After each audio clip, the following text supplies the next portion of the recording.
Gente, a paz do Senhor Jesus, Gabriel Chagas aqui para você, mais um devocional nessa série abençoada chamada de GNAP. É a nossa segunda série, nosso segundo episódio, na verdade, dessa série, onde nós vamos desbravar toda a Escritura Sagrada, de Gênesis a Apocalipse, em forma de devocionais. Se nós estamos aí no segundo episódio, se você é bom de Bíblia, obviamente você vai compreender que estamos indo para Êxodo. Então, o primeiro devocional você vai poder ver aqui no card, que vai estar aqui no vídeo. Você vai ver aonde que nós trabalhamos o devocional em Gênesis e hoje nós vamos trabalhar em Êxodo. E para você não perder nenhuma novidade dessa série GNAP, que tem como objetivo inspirar você a ler a Bíblia toda de Gênesis a Apocalipse em forma de devocionais, você se inscreva no canal se você não faz parte desse canal. E se você já faz parte do canal, confere se você já ativou o sininho para que você receba as notificações para você não perder nenhuma novidade. E não deixa de colocar o seu like, deixa o seu like para que o YouTube compreenda que essa série está verdadeiramente sendo uma bênção para a minha vida, para a sua vida e para a vida de todos aqueles que vão poder receber esse vídeo seu feed, né? Como sugestão do YouTube. Bom, hoje nós vamos trabalhar esse devocional no Êxodo, livro de Êxodo. E interessante que o primeiro devocional nós trabalhamos em Gênesis, nós trabalhamos no capítulo 1 e dessa vez nós vamos trabalhar em Êxodo também no capítulo 1. Será que nós vamos, todos os livros que nós vamos trabalhar, que são 66, né? Será que nós vamos trabalhar tudo no capítulo 1?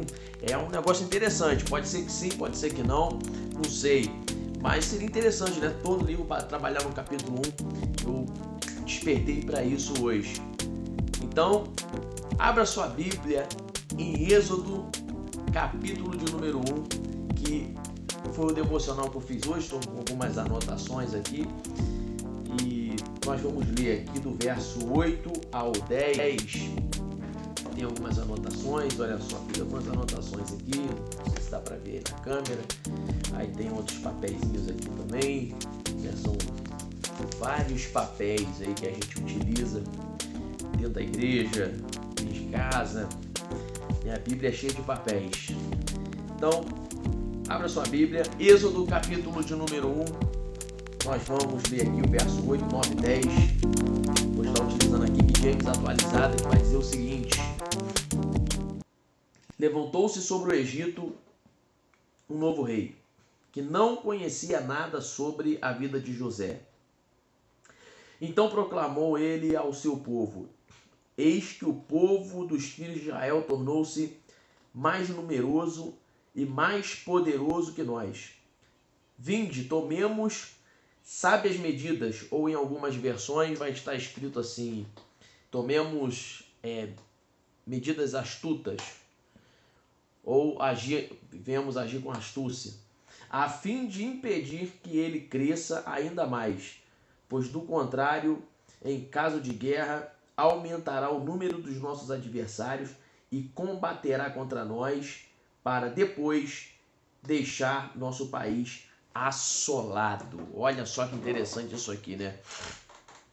Eu refleti aqui nesse texto há um tempo atrás e hoje, fazendo o devocional, eu falei, olha, vou gravar esse vídeo, esse segundo episódio do GNAP, nesse texto aqui, porque tem muitas riquezas aqui que a gente pode tirar desse texto. É um texto riquíssimo.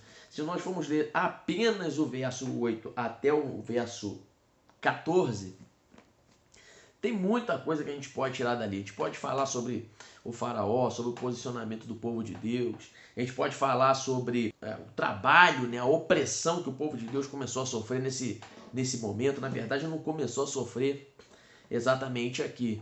A gente vai ver ao longo do devocional. Mas a gente pode tirar várias lições. Contudo, eu vou focar nesse verso de número 10. A gente vai utilizar aí o 8 e o 9 como introdução. E o 10 é o que nós vamos focar, que é essas medidas sábias ou as medidas astutas que o faraó solicita que a sua equipe, né, que a sua parte política venha entrar, venha fazer uso para que o povo de Deus, né, no caso os hebreus, viessem ser totalmente dominados e não viessem sair debaixo dessa escravidão que foi imposta a eles nesse tempo do Egito. Bom, o que acontece aqui na história? Quando estamos aqui no Êxodo, a gente tem a primeira questão aqui que vai falar no verso 8 o seguinte: esse rei já não sabia mais sobre José. Por que está falando isso, né? Porque José foi um grande instrumento, a gente vê isso em Gênesis, foi um grande instrumento para poder fazer com que o Egito tivesse uma manobra em cima de um tempo de escassez que foi previamente revelada ao faraó da época de José por meio de sonho. História conhecidíssima, né? Que o faraó teve um sonho com as vacas gordas, com as vacas magras, e José estava na prisão, aquela coisa toda, e depois que ele foi lembrado, né, lembrou o copeiro que estava preso junto com José, lembrou que José interpretava sonhos. José foi até o faraó, interpretou o sonho e posteriormente ele não apenas interpretou o sonho, mas foi convocado pelo rei a ter as sábias medidas para poder evitar com que a fome que estava por vir se assolasse no Egito e viesse trazer uma desgraça de forma talvez irreversível no Egito. Então José foi um grande instrumento para isso, tanto para interpretar quanto para poder fazer o manuseio do Egito.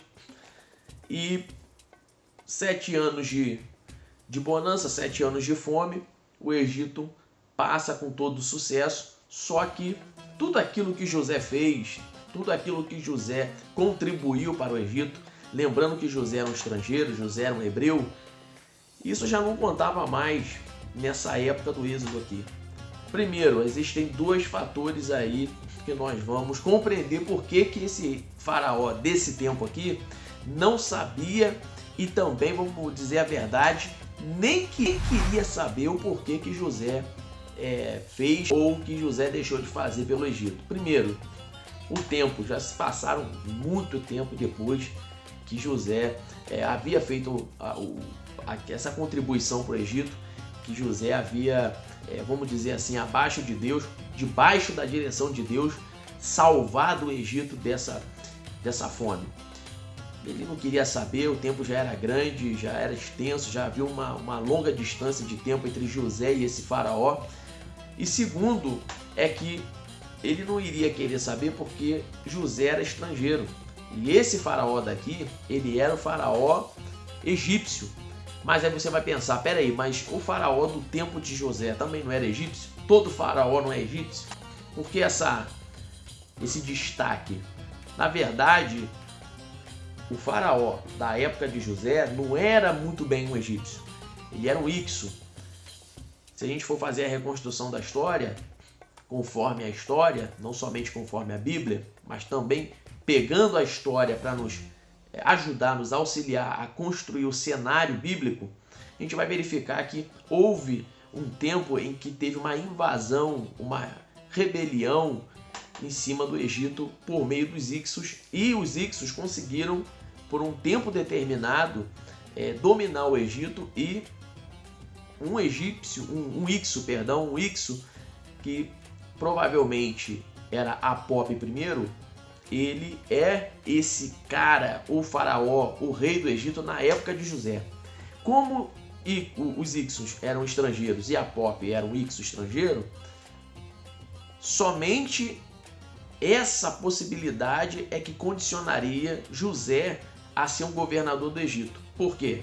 Porque um egípcio, por causa das suas tradições, por causa da sua devoção a deuses e por causa da sua cultura, não era admitido que pessoas estrangeiras participassem de escalões políticos dentro do Egito. Até porque, diante da cultura, diante da devoção a outros deuses que os egípcios tinham, era considerado no Egito que o Egito era como uma espécie de luz e tudo que vinha de fora era como se fosse o caos. Ou seja, o Egito era a solução, a luz, e o que estava fora do Egito era o caos. E o Egito, na cultura deles, tinha como propósito de vida organizar, trazer luz ao mundo, organizando aquilo que é considerado o caos do lado de fora. Então, se alguém entrasse no Egito para governar principalmente, era como se o Egito, dentro da cultura deles, estivesse admitindo o caos entrando dentro não só do país, mas principalmente na base política, de estrutura de vida do Egito. E isso não era o que o Egito queria. Só que no caso dos Hyksos, isso já era diferente, porque os Hyksos já eram estrangeiros, eles não tinham isso como cultura e eles facilmente admitiram José para ser governador do Egito também como estrangeiro, até porque José foi revelado por Deus o sonho e ele era o único capacitado por Deus a ter as sábias medidas para enfrentar aquilo que Deus havia revelado. Então, isso já não ia acontecer mais no tempo do Êxodo, porque no tempo do Êxodo já havia sido expulso os Hyksos do meio do povo egípcio e já não era mais os estrangeiros que governavam, mas era novamente os egípcios. Essa retomada acontece com a 18ª dinastia dos egípcios, com Amoses I, que retoma o governo, retoma o poder, expulsa os Hyksos, os estrangeiros, e vai agora estruturando com mais propriedade, com mais força, os egípcios como governantes permanentes do Egito. E quando nós chegamos no Êxodo, já é provavelmente Tutmoses I, o faraó daqui em questão. Tutmoses I. Então, olha só, distância, aquela aversão aos estrangeiros. E agora nós temos uma segunda questão que vai fazer com que provavelmente Tutmoses I não saiba e também não queira saber o que José fez pelo Egito estrangeiro, que é esse trauma que o Egito acabou adquirindo por conta de perder o poder para estrangeiros, que foram os Hyksos. Então, olha só o que ele vai falar no verso 9. Ele vai falar o seguinte, tomemos, eis que o povo dos filhos de Israel tornou-se mais numeroso e mais poderoso que nós, tomemos sábias medidas a fim de impedir que eles cresçam ainda mais. Caso contrário, em caso de guerra, aumentará o número dos nossos adversários. Olha só, ele já está pensando em caso de guerra. Então, o medo de Tutmoses I é que aquela marca dos Hyksos no passado retorne a ser aberta no seu tempo e ele acabe adquirindo novamente para o Egito uma rebelião, uma perda de poder, e ele sabia que o povo de Israel era muito mais forte pelo fato de não só ter mais vigor, mais estrutura corporal, como também era muito mais numeroso. O povo de Israel cresceu muito lá dentro. Então, ele não queria saber, não sabia, e vamos dizer no ditado popular de hoje, era como se ele dissesse o seguinte: não sei, não quero saber e tenho raiva de quem sabe sobre José. Então, essas são as questões que giram em torno do porquê que o texto fala sobre a ausência de informações do faraó dessa época sobre José.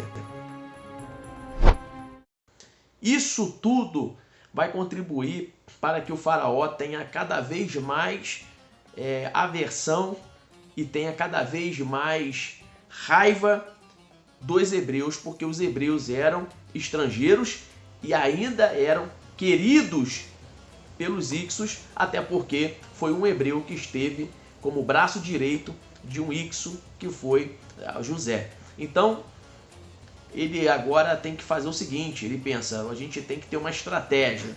A gente tem que ter uma estratégia nisso aqui para poder não fazer com que a gente perca o poder. Só que tem um negócio aqui interessante nessa observação. Quando a gente olha, grosso modo, a gente pensa, não, o pensamento do faraó era o quê? Era trazer proteção para o seu povo, ele não queria uma rebelião, ele estava guardando a sua nação, era como um verdadeiro patriota, não é? Que está querendo defender o seu país, mas não é nada disso. A gente não pode pensar com a mente de hoje que nós temos sobre governo, sobre liderança, com a mente de um presidente pública, com a mente de republicanos, para a época de um império que durou por milênios, foi um império milenar, o Império Egípcio. Isso aqui não tinha motivos patrióticos. Isso aqui, na verdade, ele estava querendo defender o poder. Ele estava querendo defender a sua posição. Porque nós temos que lembrar que esse faraó, como tantos outros faraós que tiveram no Egito, eram pagãos. Eles tinham conceitos de vida totalmente diferentes do que nós pensamos hoje. Eles tinham um conceito somente de domínio tirânico, de poder. Então ele estava querendo defender o seu posicionamento. E ele agora observa a seguinte questão: como que nós podemos defender o nosso posicionamento, manter o nosso poder, fazer com que o nosso poder cresça e ainda se expanda, tomando sábias medidas. Olha o que ele vai dizer aqui no verso 10. Vinde e tomemos sábias medidas a fim de impedir que esse povo cresça. É isso aqui que eu quero focar nesse devocional. Presta bem atenção. Ele vai dizer o seguinte: tomemos sábias medidas. Ele sabia que por força e violência, naquele momento ele não conseguiria dominar esse povo. Ou seja, força e violência que eu digo em questões de uma guerra civil para expulsá-los daquela nação. Ele sabia que não teria condições do Egito expulsar o povo de Deus daquela nação. Então o que ele vai fazer? Ele vai agir com estratégia para dominar aquele povo. E a estratégia que ele utiliza é de extrema astúcia realmente. Por quê?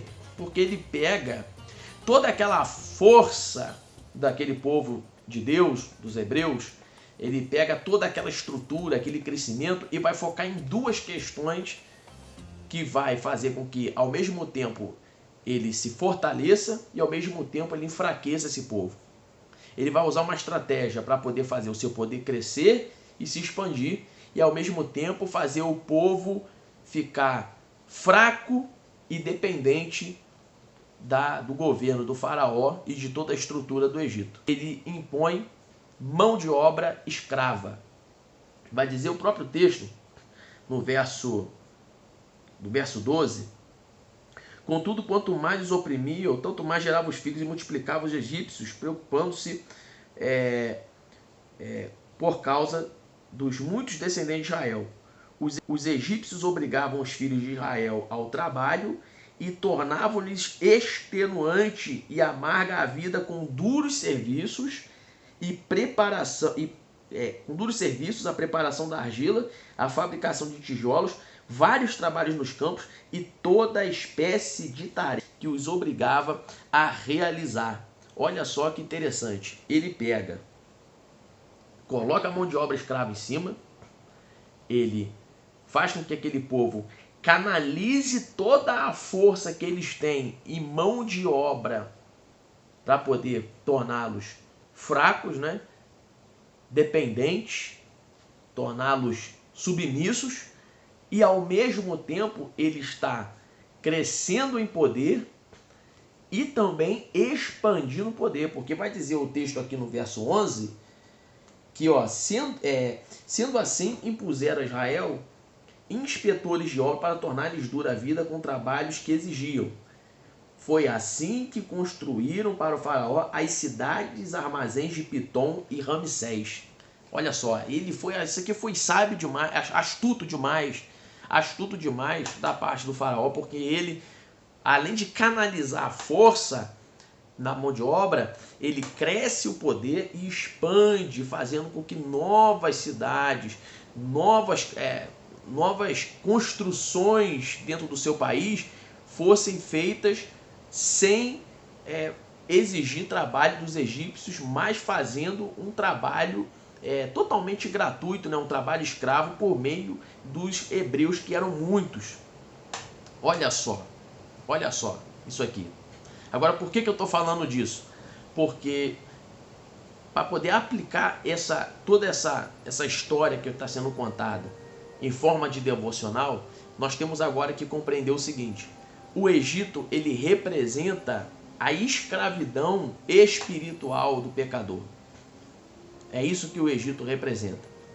Agora, para a gente começar a aplicar, vamos começar a entender o seguinte: por que o povo de Israel, você pode estar se perguntando, está passando por isso?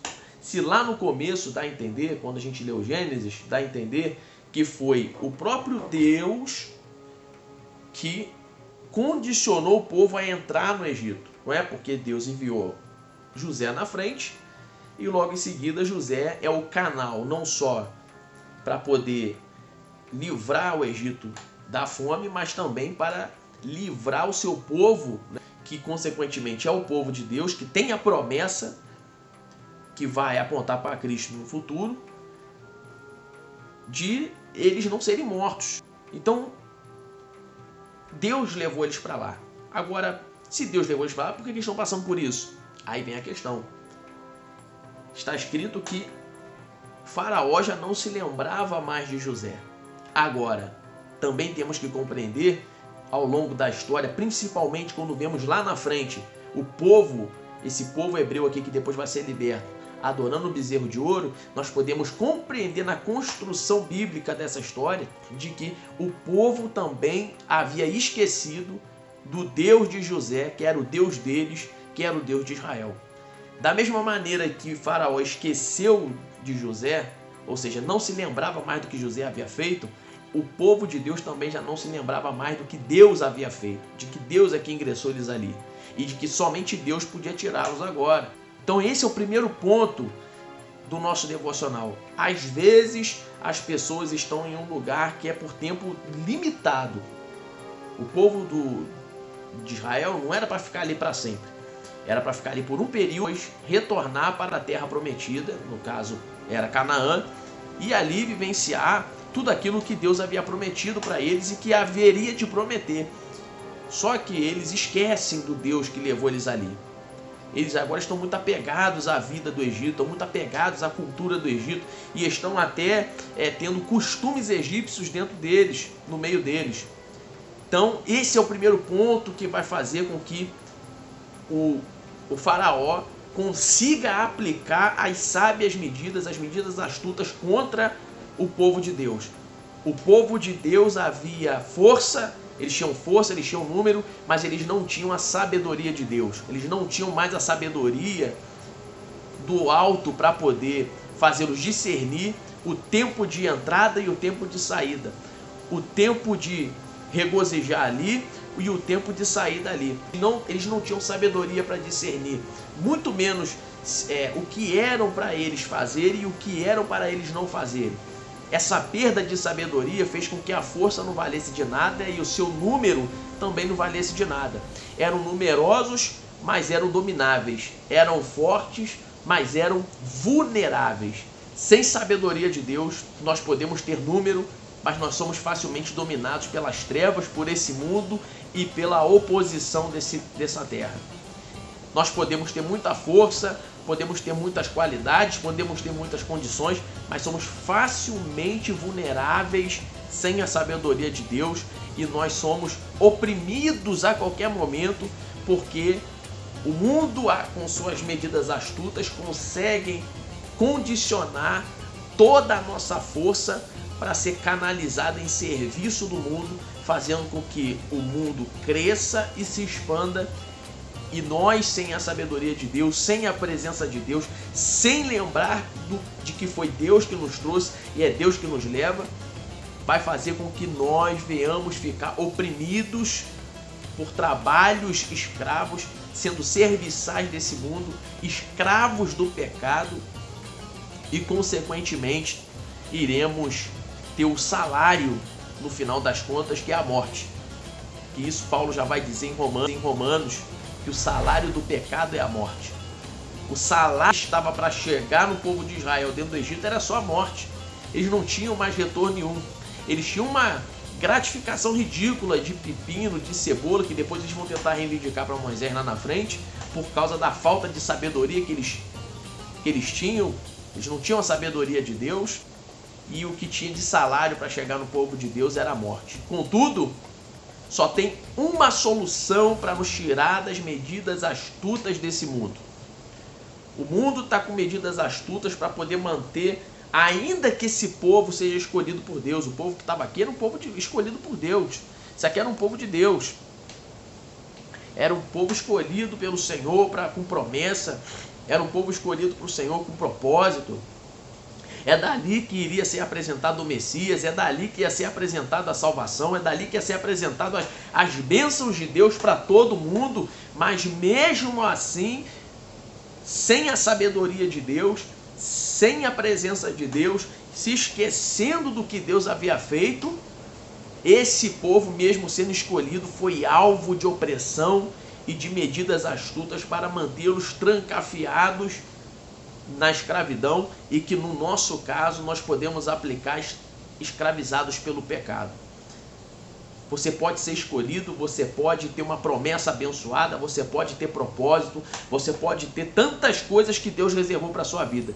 Mas se você esquecer de que Deus foi que te trouxe e que Deus é que te conduz até a jornada do fim, e você não tiver essa sabedoria de que sem a presença de Deus nada você pode fazer, mesmo sendo escolhido, mesmo sendo alvo de promessa, você vai passar pelas astutas medidas deste mundo e vai ser escravizado, vai ser trancafiado, e você não vai conseguir sair dessa situação, por mais forte que você seja. E você tenha sabedoria, busque a sabedoria de Deus. Vai dizer lá em Tiago capítulo 1 verso 5, que aquele que tem falta de sabedoria, peça a Deus, porque Ele dá liberalmente com grande alegria.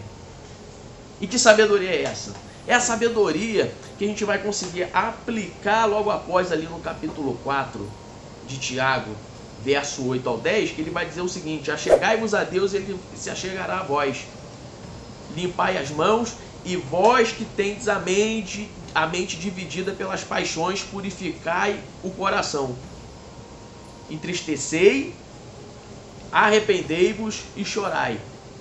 Abandone o riso fácil e troquem o riso fácil pelo pranto. Aí vai dizer logo em seguida: troque a euforia pelo pesar. Aqueles que se humilham na presença do Senhor, estes serão exaltados. Olha só que interessante isso. Por que eu falei isso pausadamente? Porque é isso que Israel acaba aplicando, mesmo que esse ensino esteja em Tiago. A gente pode fazer essa concordância bíblica, porque eles aplicam isso lá no capítulo 2, verso 23, aqui de Êxodo. Eles vão dizer o seguinte: muito tempo se passou depois que o rei morreu, o rei do Egito. Ou seja, o rei do Egito tomou sábias medidas, tomou medidas astutas contra o povo de Israel, escravizou eles, ele morreu, mas as medidas astutas continuaram. Os israelitas gemiam e rogavam por socorro divino debaixo de uma escravidão, e o seu clamor subiu a Deus. Achegai-vos a Deus, e Ele se achegará a vós.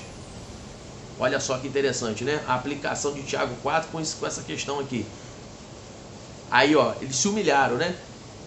Aqueles que se humilham na presença do Senhor, Ele os exaltará.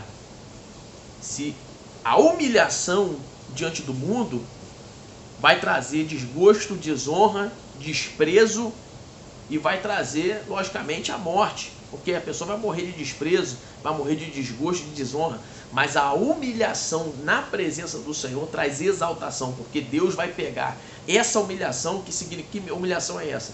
É as sábias medidas do povo de Deus, que reconhece a situação, reconhece o que eles são, reconhece o que Deus é, colocam-se diante do Senhor em renúncia, dizendo: Senhor, eu não consigo, Senhor, eu não posso, eu não sou nada, eu não sou ninguém, eu não sou melhor do que ninguém, eu errei, eu estou aqui por um tempo que já passou do tempo de eu sair e ainda continuo aqui, eu fiz coisas que não era para fazer, eu acabei praticando coisas que não eram para praticar, eu acabei tendo relacionamento com as coisas desse mundo que o Senhor desaprova, que o Senhor abomina, e eu reconheço que eu fiz tudo isso de maneira equivocada, de maneira cega, de maneira escrava, de maneira errada, e eu me humilho diante do Senhor pedindo perdão e que o Senhor tome posse da minha situação, porque eu não consigo sair dessas astutas medidas desse faraó, desse mundo, desse príncipe das trevas que impõe essas medidas sobre o povo para escravizá-los. Pronto. Deus vai pegar, vai falar assim, já que você se achegou a mim, eu vou me achegar a você e o teu clamor subiu e eu vou interceptar, eu vou intervir nessa situação e eu já vou mandar o libertador para poder tirá-los dessa opressão e vocês nunca mais passarão por isso se mantiverem com a sabedoria de Deus que está na presença do Senhor. Olha só que interessante isso.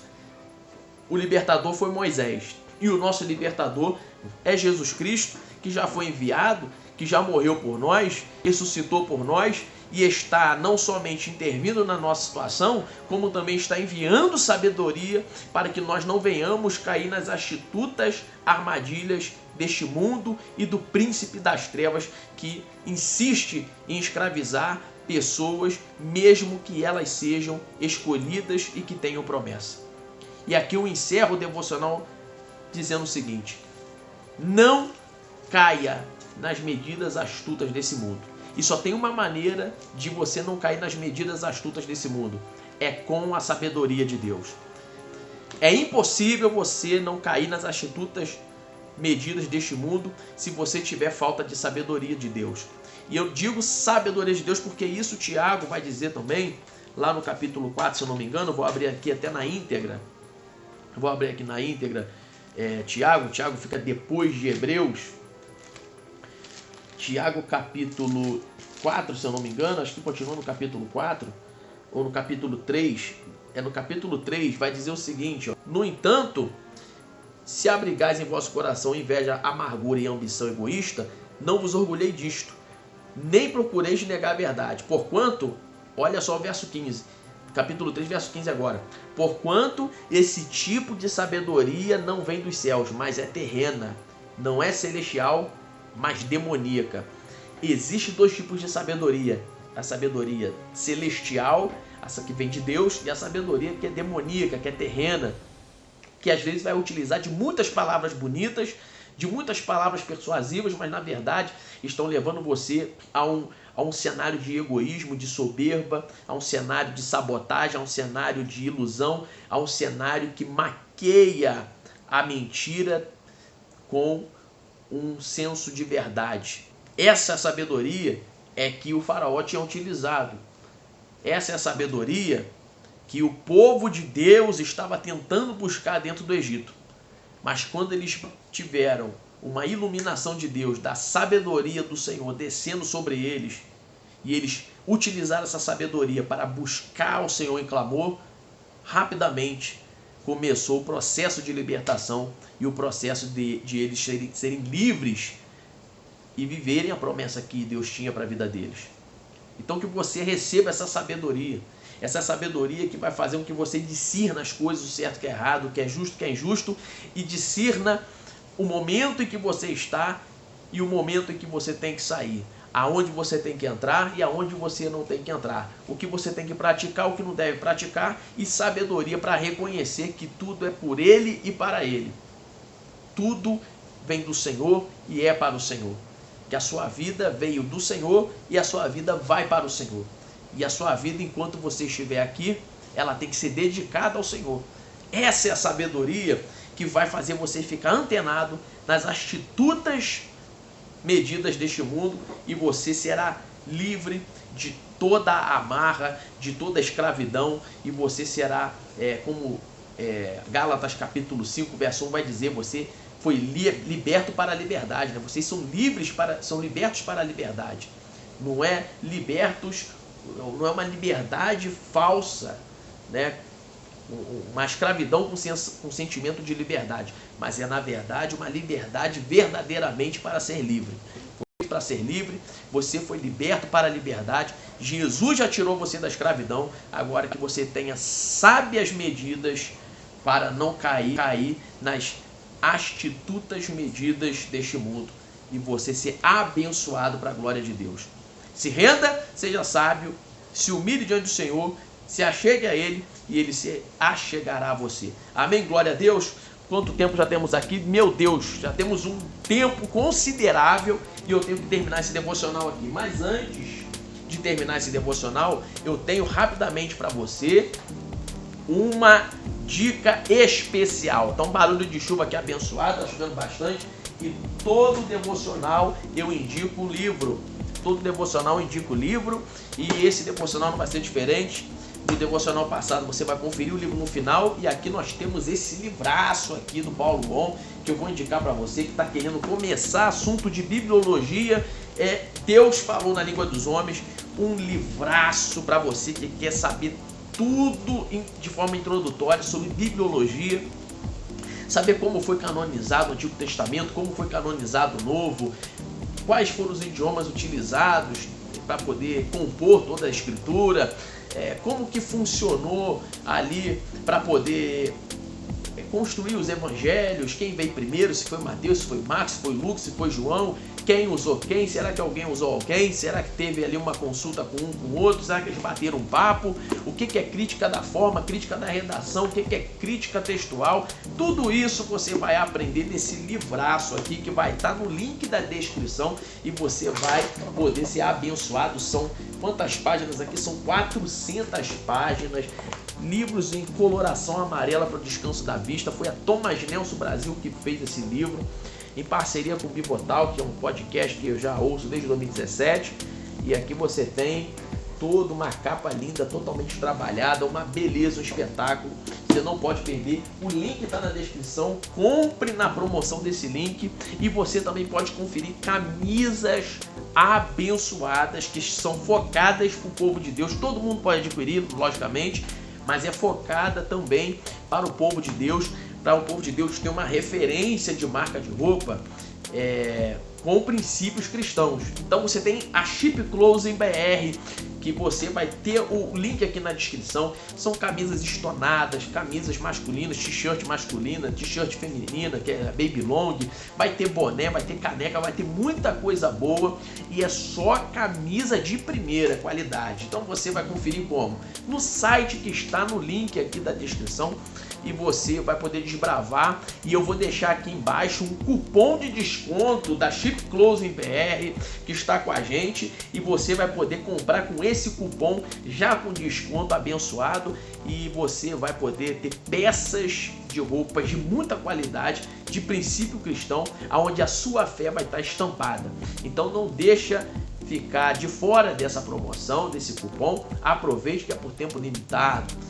E se você quer viver de internet de forma prática, sem promessa, sem nada, eu vou trazer para você aqui no link abaixo um curso chamado Cyberclass.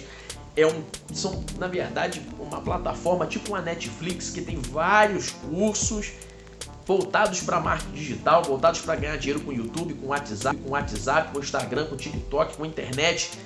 Você vai poder desbravar esse mundo e se você quer viver com mais tempo para o ministério e você às vezes fica agarrado por causa da carteira assinada, você agora vai ter uma oportunidade e ao mesmo tempo você vai poder também viver com as suas demandas particulares sendo supridas. Dá a Deus o que é de Deus, dá a César o que é de César, né? Então você quer dar a César o que é de César sem atrapalhar o que é de Deus, você tem essa oportunidade trabalhando na internet. Conheça a Cyberclass no link na descrição e você vai ser poderosamente abençoado. Gente, Deus te abençoe, que você tenha aí um fevereiro abençoado, você tenha um ano de 2024 abençoado e não deixe de nos acompanhar no próximo GNAP. São devocionais grandes, mas que abençoam a vida de cada um. Tenha tempo com a palavra, tenha tempo com Deus, porque Deus tem muito tempo para ter com você. Deus te abençoe, fique na paz de Cristo. Amém.